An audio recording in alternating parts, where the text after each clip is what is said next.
Hello everyone, welcome back to another Raiders video. In this video, I'll be giving my Raiders Jaguars game preview. So let's get into it. The Raiders are 2-5. This is not just a one must-win game. This is the point of the year with our record that we must start stacking wins. So it's must-win games. We have to win this game, the Colts game and the Broncos game. At this point, we already have 5 losses, 7 losses. I'm not sure if they'll get us in the playoffs.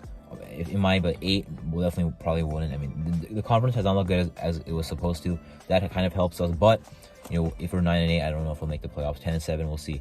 We already have 5 losses. It's only week 9, so we need to start stacking wins. I know we played really bad, but the Jaguars, we're a desperate team. I know we played bad, but the Jaguars are a team where it has to be one of the games we win if we want it, because there's other games that don't look good for us right now, like the 49ers, the Chiefs again, the Chargers, the Seahawks look like a very good team.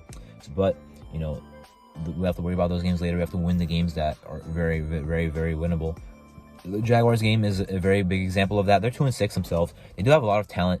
I do think we're more talented, but they're also a team that I believe is better than our record. Definitely a team we cannot sleep on. I do expect us to win, but I will not be surprised if we lose. I'd be surprised if we stink it up again. But if we lose, the Jaguars have a good team, but our season would almost be over at this point. It wouldn't actually be over, and I wouldn't give up. But I mean, 2-6 after another loss, it would be very bad. We need to win. We need to win and move on to the Colts game.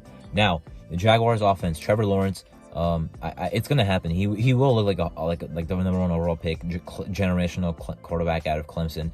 That's what will happen in this game. He won't look like a bust. He won't look like the guy who throws 2 or 3 interceptions in the game. He'll look like the guy who the Jaguars drafted in the number 1 overall. That's what's gonna happen. I haven't watched the Raiders for that long, but I've watched them long enough to know that that's gonna happen when a guy like that plays the Raiders defense. Watch out for ETN. Obviously, he is very, very good, for receiving and rushing.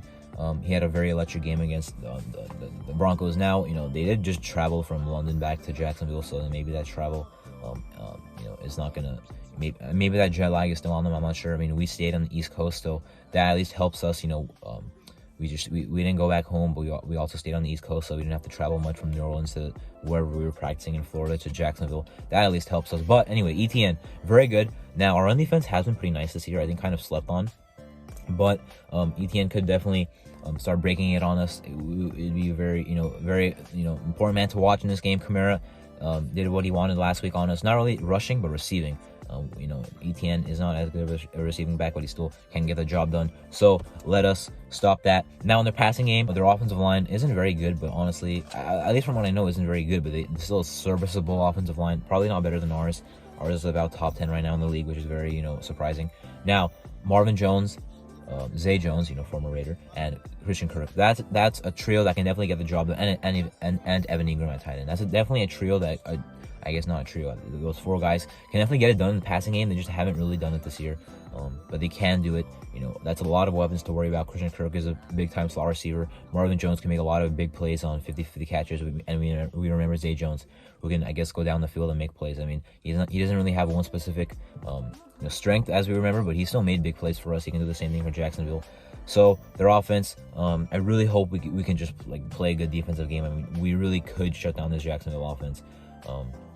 If we contain ETN. If you contain ETN, containing ETN is the biggest concern. Then I kind of have the paranoia that Lawrence will have a really good game. But that, at least at that point, that's kind of a superstition. Now for ETN, obviously that is a legitimate threat. If we stop they're definitely a better running team than passing team. If we stop the run, I believe we can stop their pass. But we'll have to see. I am kind of worried about that factor as well. Now, Doug Peterson is their head coach. I'm not sure if he's on. I know he's an offensive guy, but I'm not sure if he calls their plays. He probably does. So he is kind of an older coach, but still former Super Bowl winning head coach with the Philadelphia Eagles. And I think he's looked he's been out of a job for a year, but he has looked serviceable enough. But the team is kind of reeling, but so is ours, with McDaniels. Now it does not look like his job is really in danger, even if we lose, which I think is bull. I mean, we just lost 24-0 to the Saints. If we lose to the Jaguars, I think he should have been out of there. Probably won't be, but we do have to keep continuing. Now our offense, I know we had a really bad running game against the Saints, but we have to not shy away from what worked the last 3 games before that. Run the ball with Jacobs. And the Jaguars have a nice run defense, but just run the ball, and we'll see what happens with Jacobs. Don't go back to weeks 1 and 3 where we pass the ball predominantly and get shut down and have turnovers and taking sacks. Just run the ball. Although actually I shouldn't say taking sacks. In week 2 and 3 we only had 1 sack allowed, but is run the ball with Jacobs. If it doesn't work, then we have to get our passing game figured out. We have Devontae Adams, we have Hunter Renfrow. Waller's questionable, but he's on track to play. And, Matt Collins has been very nice for us this year as well. There's no excuse to not have a good offensive game. The Jaguars defense, I guess, is pretty talented. A lot of guys. Devin Lloyd, I loved as a draft prospect. Foyesodi, Oluku, and Arden Key. If Arden Key gets even close to Derek Carr, I'm going to get very upset.